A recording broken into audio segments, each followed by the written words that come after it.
Fort Duchesne, Utah. 1968. 17-year-old Larry Sespuch is with his friends, driving along an infamous stretch of road near Skinwalker Ranch. As they approach a spot known as Dead Man's Curve, named for the high number of car crashes that have occurred there, they spot a bright object in the sky. We were driving around with a bunch of us, and we come around Dead Man's Curve, and the driver looked in his rearview mirror and said, "Oh, what the heck is that?" It was a fireball, and that fireball was coming up behind us, and so we told him to go faster, and this thing just flew over our head. When I told my mother, she had talked about a similar incident when she was younger, and other tribal members have seen that fireball. The various accounts describe flashing lights, floating orbs, and UFOs. In this entire area, there have been hundreds of reports of UFOs, multiple people seeing the same ones. This particular part of the area has kind of gotten the nickname of UFO Alley because of the number of those sightings that have been reported. We did see terror. We had openings in the sky, voices, craft coming through, orbs. Is that ET? Hard to say. Reality of the events is absolute. I have personally watched as portions of the mesa as large as 500 to 600 feet appear to glow. We may be looking at a terrestrial light source, or we may be looking at something far more interesting. In the 1990s, the owners of Skinwalker Ranch also witnessed strange orbs in the sky. When they relayed their experiences to George Knapp, he found that the UFOs were tied to the other paranormal activity taking place on the property. They start hearing heavy footsteps outside their bedroom window at night.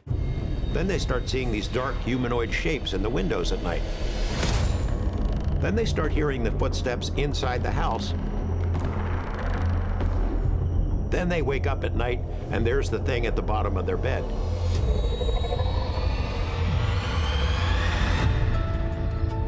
They would go out at night, they walk around, they start hearing disembodied voices in the sky above their heads, speaking some strange language, almost like mocking them. They start seeing little orbs floating around, seemingly intelligently controlled, flitting around in the trees. Is it possible that reports of floating orbs, poltergeist activity, and the creature known as the Skinwalker are not separate phenomena? Might they be better understood by considering them all together? Another story told to George Knapp by the Shermans may reveal yet another aspect to the Skinwalker Ranch mystery. The first day they're on the property, they see an animal of some sort over on the brush line, and it starts coming toward them. And then they realize that's a wolf. It's huge. The back of the wolf came up to the middle of his chest. They petted this thing. It was a real physical creature. Now the calves are in the corral. They're all backed up against one side, scared of this wolf, except one calf makes the mistake of sticking his snout out between the bars of the corral. The wolf sees it,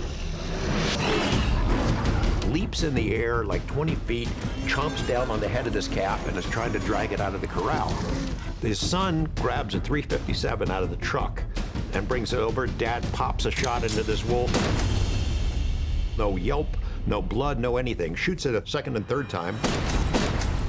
Now this is the fourth shot they put into this wolf, and then a fifth shot goes right into the chest. A chunk of flesh and fur comes popping off the side and falls on the ground, and this wolf just casually turns around and starts walking away. He's had enough. 5 shots in this thing and didn't kill it. The Shermans say they pursued the wolf into the brush, following its tracks on the wet ground. They get to a clearing beyond the brush, a muddy area. The tracks go all the way out into the middle of the muddy field and stop. It's gone. It's as if it had been sucked up into the sky. Later, When the Shermans told this story to a group of scientists that had come to investigate the ranch, they were shown a series of photographs and asked if any of them resembled the animal they encountered. They have a lineup of different types of wolves to ask each of the family members, show us what this looked like. And the one that they all identified is what's known as a dire wolf. Dire wolf, of course, has been extinct for 10,000 years.